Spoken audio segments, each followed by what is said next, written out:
Hello अस्सलाम वालेकुम। उम्मीद है आप खैरियत से होंगे। एक छोटी सी कहानी आपको सुनाना चाहूँगा। ये कहानी दलाई लामा ने एक जगह सुनाई थी, तो ये कहानी मुझे बहुत अच्छी लगी, तो मैं ये कहानी वहाँ से ली गई है, दलाई लामा से। तिब्बत के बुद्ध दलाई लामा को महात्मा बुद्ध का अवतार समझते हैं। दलाई मंगोल ज़बान का लफ्ज़ है और इसका मतलब होता है समुंदर, और लामा तिब्बती ज़बान का लफ्ज़ है और इसका मतलब होता है गुरु।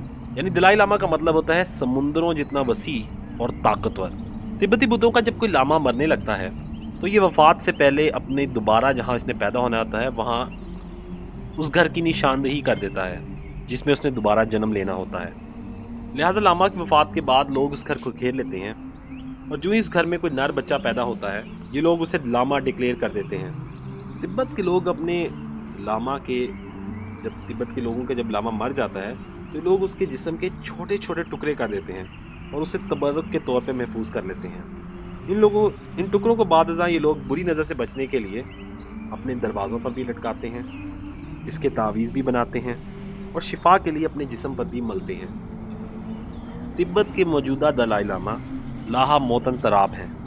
ये 1935 में पैदा हुए थे और 1951 में तिब्बत से इंडिया जलावतन हो गए थे, और इन्हें 1989 में अमन का नोबल इनाम भी दिया गया था। दलाई लामा सिर्फ एक मजहबी फिक्र नहीं है, बल्कि एक दानिश्वर भी हैं, और सैकड़ों हजारों लोग रोजाना इनकी महफिल में बैठकर इनकी बातों से लुत्फानंदोज होते हैं। तो जो मैं कहानी सुना चाह रहा हूँ, ये दलाई लामा ने एक पब्लिक गैदरिंग में सुनाई थी। तो कहानी कुछ इस तरह है। ये दास्तान फोक विजडम का एक बहुत बड़ा शाहकार है। दलाई लामा का कहना था कि एक खरगोश किसी चीते को चक्कर देकर तिब्बत की किसी वादी में ले आया। खरगोश अब चालाक था, लिहाजा इसने चीते को अपनी आंखें निकाल कर हाथ पर रखने के लिए कायल किया, और उसके बाद झाड़ियों को आग लगाकर चीते को खाई में गिरा दिया। इसके बाद खरगोश गांव के जिम्मेदार के पास गया। जिम्मेदार उस वक्त घोड़े चरा रहा था। खरगोश ने जिम्मेदार से पूछा, क्या तुम्हें चीते की खाल चाहिए? और जिम्मेदार ने फौरन हाँ में गर्दन हिला दी। अब खरगोश जिम्मेदार को चीते की लाश के पास ले गया, उसे लाश दिखाई और उसे वहां छोड़कर चीलों के पास चला गया, और चीलों के पास जाकर कहा कि जिम्मेदार के घोड़े अभी खुले फिर रहे हैं, तुम इन्हें नोच कर खा सकते हो। अब चीलों ने घोड़ों पर हमला कर दिया। अब खरगोश वहां से भेड़ें चुराने वाले लड़के के पास गया। अब खरगोश उसके बाद भेड़ें चराने वाले लड़के के पास गया और उसे कहा कि चीलें इस वक्त घोंसलों में नहीं हैं, और अगर तुम इनके अंडे चुराना चाहते हो तो ये बेस्ट मौका है, यानी इस वक्त तुम उनके अंडे चुरा सकते हो। अब वो चरवाहा चीलों के घोंसलों की तरफ चला गया।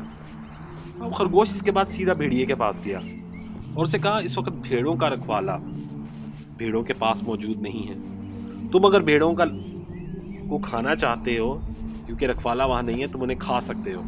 अब दलाई लामा का कहना था, इस सारे काम से फारिग होकर खरगोश पहाड़ की चोटी पर चढ़ गया और उसने नीचे की तरफ देखा। अब नीचे का मंजर कुछ यूं था। भेड़िया भेड़ों को चीर फाड़ रहा था, भेड़ों का मालिक चीलों के घोंसले उजाड़ रहा था, चीलें घोड़ों की पीठ उधेड़ रही थी, और घोड़ों का मालिक चीते की खाल उतार रहा था। ये मंजर देखकर खरगोश ने एक बहुत बड़ा कहका लगाया कि उसकी बाँछें फट गईं, और ये बाँछें आज तक फटी हुई हैं।